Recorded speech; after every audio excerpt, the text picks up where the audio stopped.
बाई गंगाराम बावदाने. वय किती आहे तुमची? वय किती रे? 80. साठी पोलीस स्टेशनला आला तर काय मॅटर तुमचं? आमचं मॅटर म्हणजे माझा रूम आहे घाटल्यात स्वतःचा, म्हणजे माझ्या मालकाचा आहे. तो मी काय त्याला म्हटलं माझा रूम थोडं खाली करून दे, मला तिथं राहायला जायचं आहे. तो भाडोत्रीनं ठेवला आहे, मला काय न विचारता, मला काय बोलला ना. आणि तो म्हणतो काय मी तुला विचारलं, नुसता पलटी मारतोय तो. आता तर मी झालं मला काय विचारलेलं नाही. तो कशासाठी रूम खाली करता आणि काय प्रॉब्लेम? मला राहायसाठी. राहायसाठी म्हणजे तुम्हाला तुमचा मुलगा नाही का? मुलगाच आहे तो. तुमचा मुलगा आहे? हां. मुलगा कुठे राहतो? मुलगा BRC कॉलनीत राहतो. BRC colony. तिथे तुम्ही राहत नाही का? पहिली राहत होते, मग त्यांना भांडणं केली, त्याची बायकोने भांडणं केली आणि आम्हाला रात्रीचं 2 वाजता बाहेर काढलं. हां. कधी बाहेर काढलं तुम्हाला? बाहेर काढलं मध्ये तुम्हाला 2023 बाहेर काढलं. मग आता तुम्ही राहायला कुठे आहेत? आता मानकुरला आहे. मानकुरला राहत आहे. मग आता तुम्हाला जी आता तुम्ही पोलीस स्टेशनला आलो, काय ते घाटल्यामध्ये काय झालं? घाटल्यामध्ये पोलीस स्टेशनला तेच सांगितलं, ते भाडोत्रीला खाली कर, मला राहायला जायचं आहे. मी सांगितलं, हे काहीच बोलले नाही. तुम्ही आता तो मानकुरला तुमच्या नातेवाईक कोणाकडे राहत आहे? आता मानकुरला माझा नातू आहे, तिथं त्यानं आपल्या धानचं झोपडं घेतलंय खोली, त्याच्यावर राहते. भाड्याने राहता तुम्ही? नाही का, त्याचं खरेदी आहे. त्याच्यावर राहता तुम्ही? त्याच्यावर राहते. तुम्हाला आता नातू सांगते काय तिथे राहायचं की एकटंच राहायचं तिथे? कुठे? घाटल्याला. घाटल्यावर मग ते माझा प्रश्न, मी नातू संग राहीन, आता मी एकटी राहीन, म्हणजे मला कोणतरी पाहिजे. आता पोलिसाने तुमचा मुलगा आला होता पोलिसाने, आता तुम्हाला मुलगाने काय बोललं तुम्हाला? मुलगा आता काहीच नाही मला बोललेला. हो. आता धमकी दिली आणि गेला. काय बोलत? तो बोलला गावाला एक रूम आहे, म्हणजे घर आहे, म्हणजे माझ्या वडिला ह्यानंच बांधलंय मालकाने. तर ना काय आला तर एवढं तो करेल असं मला माहिती नाही ह्यांना, माझ्या मालकांना. तर ते घर मारते ना त्याच्या नावावर करून ठेवलं पहिलंच, म्हणजे एकचे एक आहे ना, एवढं काय करणार आहे. आणि हे माझं मालक अचानक वारले, अचानक. आता तुम्हाला तर तो आता काय म्हणला, आता तू गावाला कशी तू येते आणि रात्रीच्या माझ्या घरात मी बघतो. धमकी देतो? हां. आणि माझ्या नातवाला धमकी दिली दोघांनी, की तुम्ही कशी येता माझ्या गावाला घरात राहायला मी बघतो. म्हटलं ठीक आहे, तू राहायला कसं येतो ना, म्हटलं कुठे बांधून ठेवलं ते बघूया. त्याला म्हटलं पैसे दिलेस काय तू राहायला? इतकं त्याची लेक आली मागण्याने घेऊन गेली त्याला. मग आता काय सरकारकडून काय मागणी आपली? माझी मागणी आहे का, माझा रूम खाली करायचा पाहिजे. रूम खाली करायला पाहिजे आणि माझ्या न्याय द्यायचं म्हणजे. हां. हे कुठे जाऊ मी, ह्या वयात मी कुठं जाणार? तर मला सरकार न्याय द्यावा. मी कोर्ट कुठं खेळायला जाऊ? मला काय एवढं होत नाही. हेच आहे विनंती माझी. प्रफुल्ल विठ्ठल बावदाने. तुम्ही गोमटी पोलीस स्टेशनला आला होता, काय प्रकरण आहे आणि तुम्ही तुमची आजी सोबत आहे, काय प्रकरण आहे? घाटल्यामध्ये माझ्या आजोबांचा रूम आहे स्वतःचा. त्या रूमचा प्रॉपर BMCचा सर्टिफिकेट आहे, रजिस्ट्रेशन आहे. आणि तो रूम माझ्या आजीचा आणि आजोबा या दोघांचा नावावरती आहे आणि दोघांचा फोटो पासवर दोघांचा फोटो आहे. माझे आजोबा 2018मध्ये मयत झाले.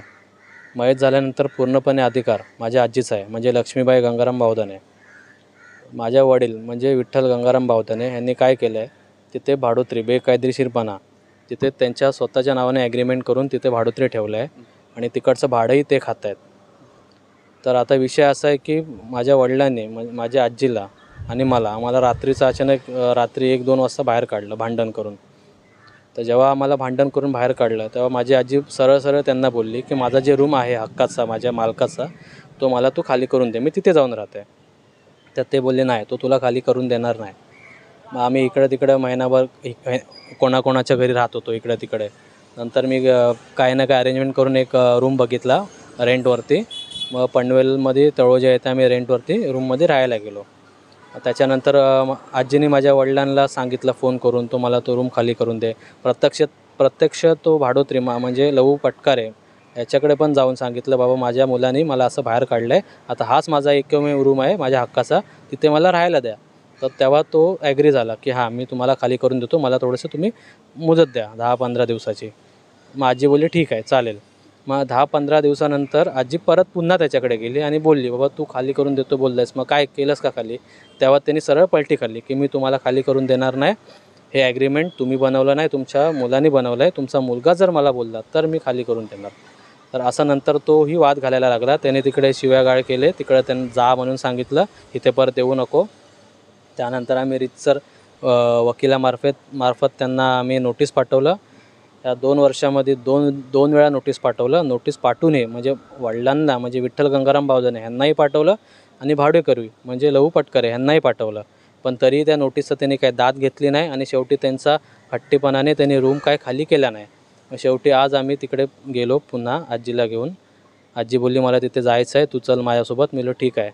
आणि तिला घेऊन गेलो आणि तिथे सांगितलं की बाबा तुला नोटीस पाठवलं, काय हे सगळं मग तू कधी खाली करतो आहेस, अजून खाली का नाही केलास?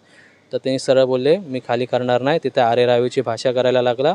तुम्ही कोण आहे मी तुम्हाला ओळखत नाही आणि पुन्हा तुम्ही इथे आलात तर तुम्हाला आम्ही बघून घेईन. परत त्याची मेवणी आहे, मेवणी पण अंगावर आली माझ्या. त्यावेळेस मी व्हिडिओ शूटिंग करायला करत होतो. तिने माझ्या हातातून मोबाईल वगैरे खेचायचा प्रयत्न केला. म्हणजे आमच्या मुळात हे आमच्या दोघांच्या अंगावर आले, दोघं पण भांडायला लागले. आता सध्या तुमची काय मागणी आहे? मग त्यावेळेस आम्ही लगेच 100 नंबरला कॉल केला. पोलीस लगेच 5 मिनटामध्ये आले. पोलिसांनी तिथे सगळ्यांना शांत केलं. पोलिसांनी आम्हाला पोलीस स्टेशनला बोलवलं, त्यांनाही पोलीस स्टेशनला बोलवलं. पोलिसांना आम्ही सगळं सांगितलं.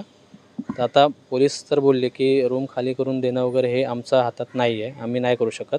पण त्यांनी वडिलांना समजावलं वा हे तुझा अधिकार नाही आणि जे तू भाडे करार केला आहेस हा बेकायदेशीरपणा आहे हे त्यांनी बजावलं पोलिसांनी विठ्ठल गंगाराम बावधने यांना.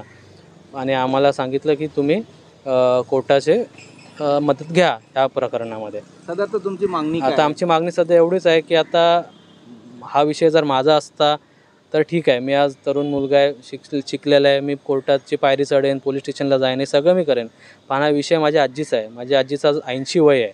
तिला BP आहे, शुगर आहे, परत तिला हार्टचा प्रॉब्लेम आहे. ह्या वयामध्ये ती कुठच्या पोलीस स्टेशनला जाणार, कुठे कोर्टाकडे जाणार, त्या कोर्टाकडून निकाल लागेपर्यंत ती हयात असेल की नाही हे मी सांगू शकत नाही. मग काय फायदा? तिची शेवटची इच्छा जे ती हक्काची मागते तिथे ती राहू शकत नाही. मग आता एवढीच माझी मागणी आहे, पोलीस असो किंवा सरकार असो, की अशा बाबतीमध्ये त्यांनी काहीतरी एक विचार करावा आणि माझ्या आजीला न्याय मिळवून द्यावा. बस.